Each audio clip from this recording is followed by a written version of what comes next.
আসসালামু আলাইকুম।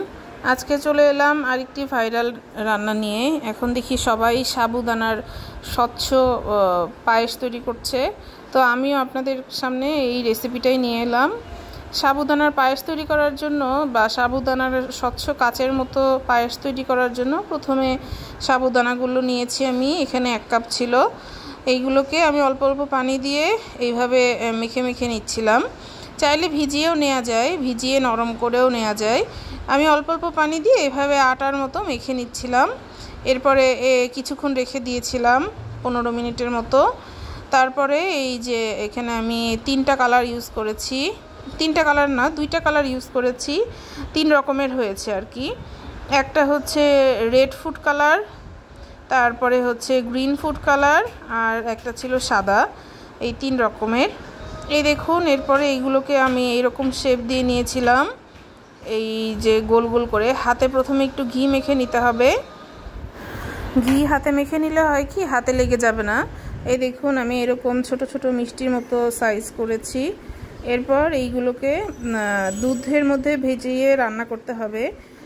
এই কারণে আমি এই যে দুধের মধ্যে দিয়ে দিচ্ছি হচ্ছে এলাচ, আর হচ্ছে দারচিনি আর তেজপাতা, দুধের ফ্লেভার আসার জন্য। তো এখানে আমি প্রায় 1.5 লিটারের বেশি, 1.5 লিটারের মতো দুধ নিয়েছি। এইটাকে মোটামুটি একটু ঘন হয়ে ভালো করে বলক হয়ে আসা পর্যন্ত অপেক্ষা করতে হবে। এরপরে মশলাগুলোকে একে একে মেশাতে হবে। আর একটুখানি লবণ দিয়েছি যেন মিষ্টির ইয়েটা ভালো হয়। লবণ দিলে কিন্তু মিষ্টির টেস্টটা খুব ভালো করে বোঝা যায়। একদম অল্প পরিমাণের 1 চিমটি লবণ। এরপর এটাকে খুব সুন্দর করে অল্প জালে বলক তুলে নিয়েছি অনেকক্ষণ। দেখুন সর পড়ে গিয়েছে, দুধটা ঘন হয়ে গিয়েছে। এর মধ্যে এবার দিয়ে দিব হচ্ছে বানিয়ে রাখা মিষ্টিগুলো। এই যে সবুজ, লাল এবং সাদা 3 রকমের মিষ্টি। এইগুলোকে দিয়ে খুব কম জালে আস্তে আস্তে রান্না করতে হবে। বেশি জাল দিলে কিন্তু মানে জোরে জাল দিলে দুধের ইয়েটা কমে আসবে, আর হচ্ছে ভেতরে মিষ্টিগুলোর ভেতরে বা এই সাবুদানাগুলোর ভেতরে কিন্তু কাঁচা কাঁচা থেকে যেতে পারে। এই দেখুন একদম ঘন হয়ে আসছে।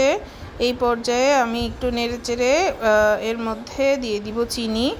আর এই যে কালারগুলোও কিন্তু ট্রান্সপারেন্ট হয়ে এসেছে, সাদা থেকে একদম গ্লাস কালার হয়ে আসছে। এরপরে আমি এর মধ্যে দিয়ে দিচ্ছি পরিমাণ মতো চিনি। যে যেরকম চিনি খেতে পছন্দ করেন বা মিষ্টি খেতে পছন্দ করেন তিনি সেই রকমই দিবেন।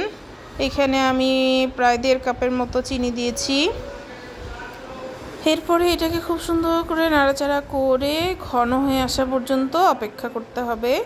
এটা কিন্তু খেতে খুব ভালো লাগে। দুধটার গন্ধটা এত সুন্দর আসছে, ফোনে তো আর গন্ধের ইয়েটা বোঝানো যাচ্ছে না, খেতে কিন্তু খুব সুস্বাদু হয়।